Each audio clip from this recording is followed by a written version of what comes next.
Bonjour chers auditeurs, c'est Emmanuel. Je me trouve au salon Millésime Bio qui se tient à Montpellier actuellement, le 27, 28 et 29 janvier. Nous sommes David Price et Olivier, notre conseiller et guide dans ce salon. Olivier qui, je le rappelle, est chef sommelier. Alors nous sommes maintenant au stand le domaine Montirius. Olivier, je vous passe maintenant le micro, merci. Merci Emmanuel, et oui, on continue notre chemin à Millésime Bio, et donc nous sommes arrêtés au domaine Montirius, qui est un domaine qui est assez connu dans les Côtes-du-Rhône méridionales, auquel c'est un domaine qui fait à la fois deux appellations, Vaqueras et Gigondas.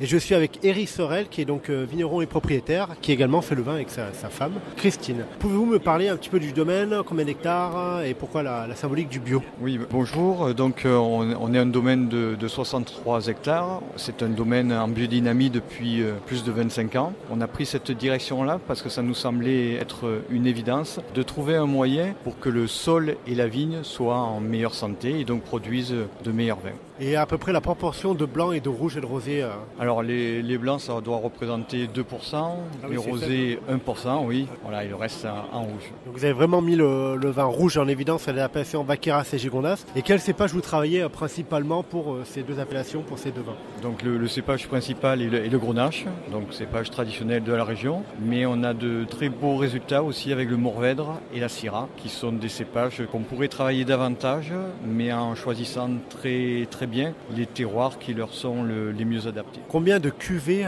produisez-vous? On produit à peu près 15 cuvées, plus ah oui, c'est beaucoup, ouais.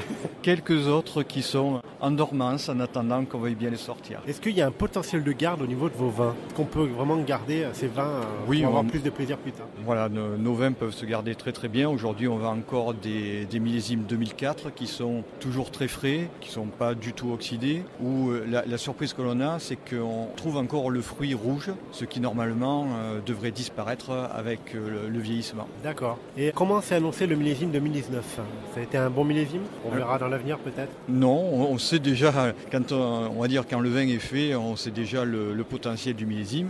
Donc 2019 est un millésime qui paraissait compliqué par rapport au problème de canicule. La grosse surprise, même pour nous, c'est de voir que nos vignes ont très bien supporté cette sécheresse. Et les vignes, au moment des vendanges, étaient en pleine forme, avaient toutes leurs feuilles. On sentait des vignes qui étaient toujours en train d'être en pleine activité. Et la grosse surprise, c'est que les raisins étaient très juteux. C'est-à-dire que malgré la canicule, la vigne a eu la capacité de fournir un raisin avec beaucoup de jus. Donc, ce qui est très intéressant et presque énigmatique par rapport à la sécheresse qu'il y a eu. Et au niveau communication, est-ce qu'on peut vous rejoindre par mail? Est-ce que vous avez une page Facebook? Oui, on a une page Facebook, donc sur Montirius, donc Montirius.